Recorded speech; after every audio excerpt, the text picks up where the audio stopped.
জন্মাষ্টমীতে ভগবান শ্রীকৃষ্ণের যে আদর্শ, সেই আদর্শ এই স্থান থেকে সব জায়গায় ছড়িয়ে পড়ুক এবং এই আদর্শের ভিত্তিতে আমরা সুন্দরভাবে এই দেশে এবং একসাথে আমরা বাস করব।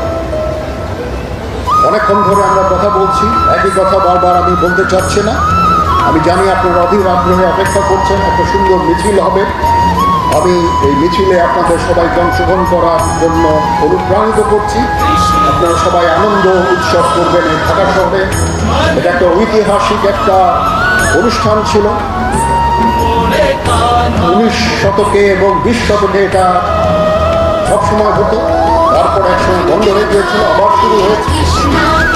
আমি আশা করি এবং ইনশাল্লাহ এই উৎসব সবসময় জারি থাকবে, মিছিল সবসময় জারি থাকবে।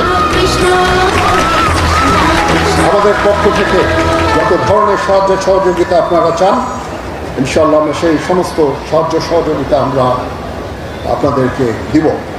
এখানে